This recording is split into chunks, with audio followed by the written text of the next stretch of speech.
Hello, friends, and welcome back to another episode of the Juicebox Podcast.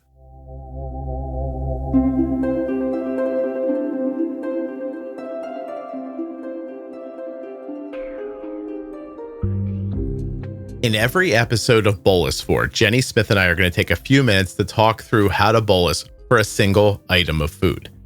Jenny and I are going to follow a little bit of a roadmap called Meal Bolt. Measure the meal, evaluate yourself, add the base units, layer a correction, build the bolus shape, offset the timing, look at the CGM, tweak for next time. Having said that, these episodes are going to be very conversational and not incredibly technical. We want you to hear how we think about it, but we also would like you to know that this is kind of the pathway we're considering while we're talking about it. So while you might not hear us say every letter of Meal Bolt in every episode, we will be thinking about it while we're talking. If you want to learn more, go to juiceboxpodcast.com/meal-bolt. But for now, we'll find out how to bolus for today's subject.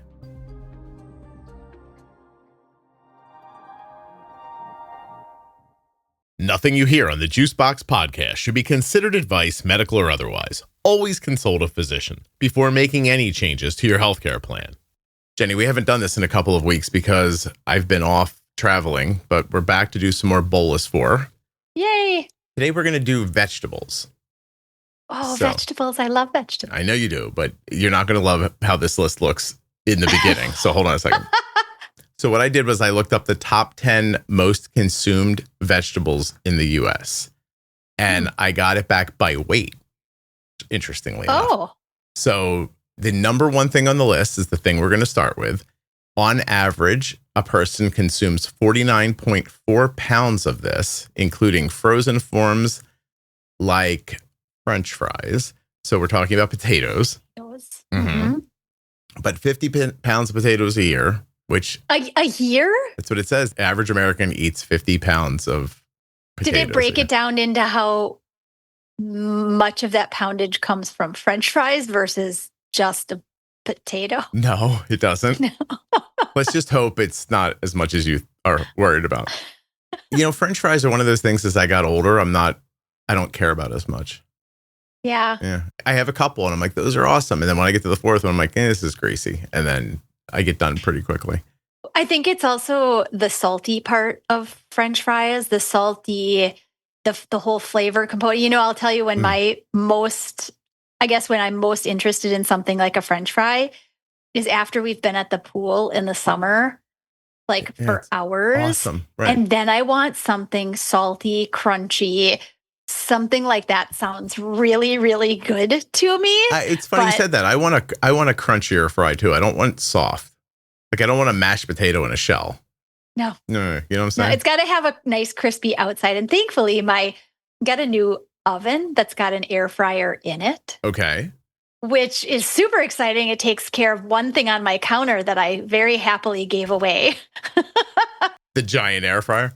The giant air fryer, right? But then, you can make healthier option while still having that in your diet. So it's a good idea. I will tell you, when I was growing up in the malls, there was a French fry place. They only made French fries. Surfside fry. I don't remember, but they came off very much like you were at a fair, like in a paper cone, very salty, like you're talking about, crispy. Those felt right to me, but we'll see. But let's just say you just eat a potato. So okay. I have here a medium potato is between 18 and 22 grams of carbs. Do you think that's pretty accurate? That hard to even know? That is the hard one. And that's why I don't love some of the food lists for looking up items because it gives it to you as a medium. Well, a medium to a child might look very different to an adult who is a 6'6" man who's 210 pounds. Yeah. You know what I mean? So I think those size guides are really... You want to do it by cup then? Kind of want to do it by cup almost, makes it a little bit easier for especially, starchy foods in general, like the potatoes, the corn, the peas. They're similar enough in terms of portion by cup. And cups are easy to eyeball. A woman's fist is like the size of a 1 cup portion. Okay. All right. So that's an easy eyeball So cooked potatoes at about a cup. I'm seeing a range here between 20 and 37. Do you have like a go-to number for carbs? Actually, for carbs, that fist-sized portion of like mashed potatoes, for example, 30 grams. 30. It's a good estimate. Okay. 30. So cup of potatoes, we'll call it 30 grams. Yep. I don't think anybody boils a potato, but the same idea. If you were going to boil a potato and then kind of fork mash it, are you talking about a cup mashed or a cup prior to mashing it? That's a great question. Because if you mash it, right, you could really, really mash it into that cup. And jam a lot more into the cup. And jam potentially a lot more in the cup than little chunks that maybe you have 3 chunks compared to the mashed in, which is 10 chunks. When I'm talking mashed, I mean a 1 cup mashed portion is about 30 grams. Okay. Yes. Let's say we're just going to sit down and eat mashed potatoes in a cup, which I think we've all done after Thanksgiving once or twice. So don't you think it does not everybody pull out the mashed potatoes, a tiny bit of gravy, a little bit of turkey, mix it up in a bowl and heat it back up again and eat it? You might. I mean, I do. Scott might. That's how I do my leftovers after Thanksgiving. It's like a thick turkey mashed potato soup is how I handle it. So there you go. Yeah. So, okay. Well, so we've got portion. Yep. We got the portion. When we're talking about bolusing for your typical baked potato, white baked potato kind of thing, right? Mm-hmm. What impacts how you plan to bolus for it? Like if you go through your list of your acronym, right? Measure first. Evaluate. So where's my blood sugar at? Which way is it moving? Do I have any planned activity coming up? Like those kinds of ideas. So we've been generally just putting ourselves at, like 100 blood sugar. It's pretty stable. Yep. I'd prefer it to be a little lower than that, but okay. So we're going to bolus now for the potato and, maybe a little bit to get that blood sugar down to 80. That'd be nice too. Go ahead. Do it for me. How would you bolus for it? In that evaluation and even in the measuring, what's the hit factor when we talk about carbohydrates, right? We talk about glycemic index. Mm-hmm. Yeah. A potato is not going to hit that quickly. Well, if you eat it alone. Yeah. What's the glycemic index of like baked mashed potatoes? Do you know, Scott? No, but we could figure it out together. By that, I mean, you can tell me or I can find out. It's up to you. It's actually fairly high glycemic. Is it? Mm-hmm. There's a lot of sugar in a baked potato? Baked potato is all carbohydrate. A fiber too, if you eat the skin and all of that kind of stuff, sure. Mm-hmm. There's definitely fiber in it, but it is pretty high glycemic. Okay. So the glycemic nature goes down when you start to add in the other pieces, like we talked about fries to begin with, right? You might talk about baked potato being glycemic index around 85 to 90-ish if you look at most lists. But when we talk about fries, the glycemic index goes down into like 70-ish. Okay. Why does it drop? Because of the fat. The fat slows down the glycemic hit. So if I take that same baked potato and I slop some sour cream on top of it, is it more like a French fry then? Or butter. Exactly. Okay. Yep. Stuffed baked potatoes, cheese, sour cream, all those kind of addeds in, they will slow it down. Now you're making me think. I'm sorry. No, you're making me think about a twice baked potato. That's a nice, they're not bad. It's a very handy vegetable for something it's not really all that nutritious or good for you, huh? It's a handy vegetable. I mean, you can use it in a lot of different ways. Yeah, you can julienne in your fries. Yeah. You're expecting the potato to hit pretty quickly. So we want a nice little pre-bolus on there. Correct. Okay.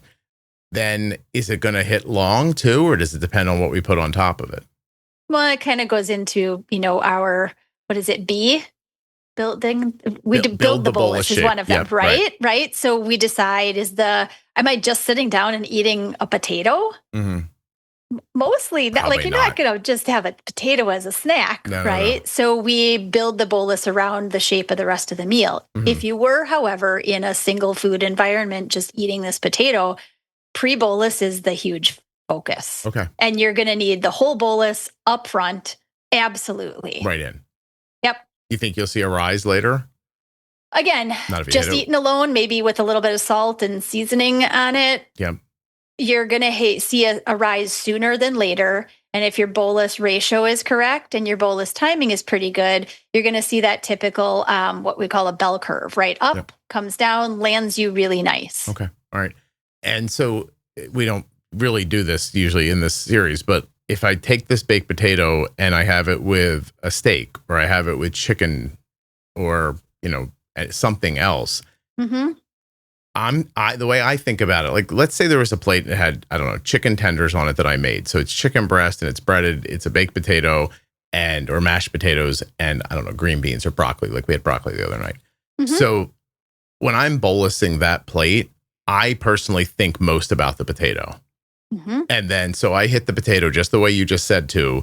And then I do a little bit in my mind for the protein in the chicken, and the carbs, I believe, are in the broccoli. And broccoli is pretty, 6, 8 grams maybe for... Oh, in a cooked cup, it's maybe 6 to 8 grams of carb. Yeah. But you find people miss that. Like, so sometimes they see green and they don't bolus, right? So I would look at that plate that I just made up and think, okay, here's the bolus for the potato with the pre-bolus.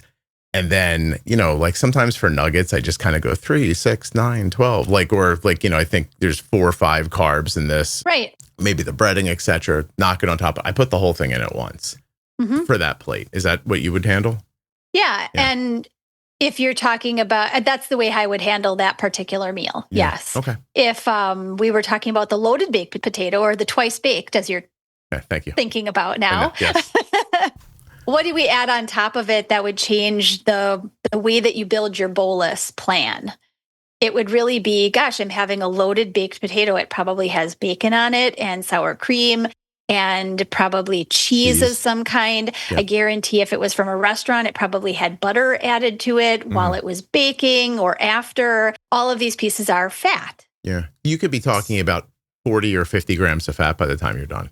You could be. Yeah. And so does that change the idea of your bolus strategy? How much upfront, how much over a period of time, maybe an extended bolus? If you're using multiple daily injections, you might actually do some upfront and some at the end of the meal. Again, there are a lot of strategies that you can use, but you do have to think about those added pieces when we're just looking at bolusing for carbohydrate.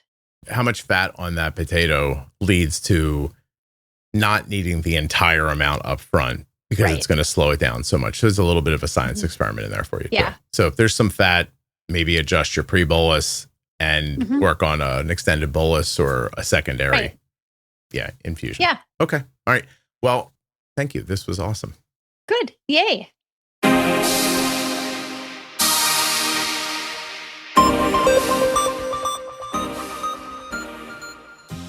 In each episode of the Bolus 4 series, Jenny, Smith, and I are going to pick one food and talk through the bolusing for that food. We hope you find it valuable.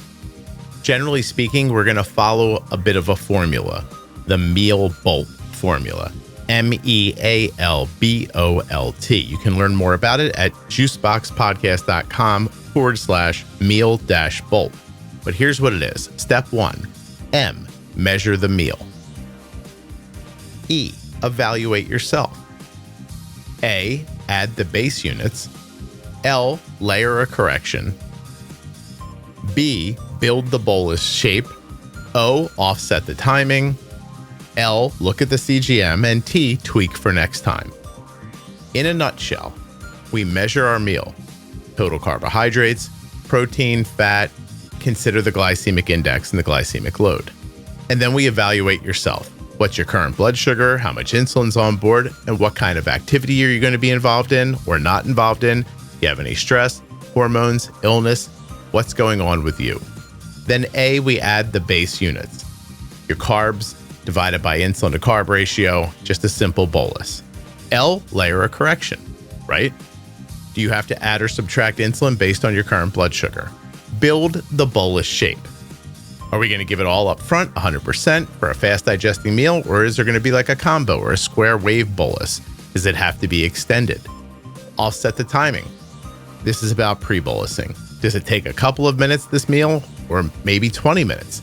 Are we going to have to again consider combo square wave boluses and meals?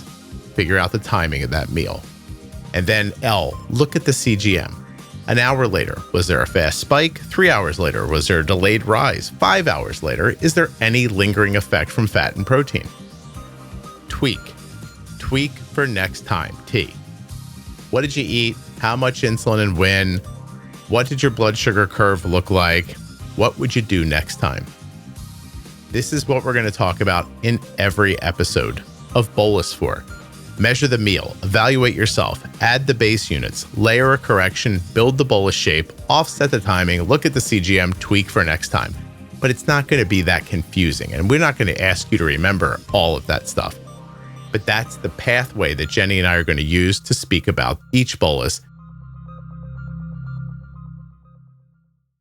Hey, thanks for listening all the way to the end. I really appreciate your loyalty and listenership. Thank you so much for listening. I'll be back very soon with another episode of the Juicebox Podcast. The episode you just heard was professionally edited by Wrong Way Recording. WrongWayRecording.com.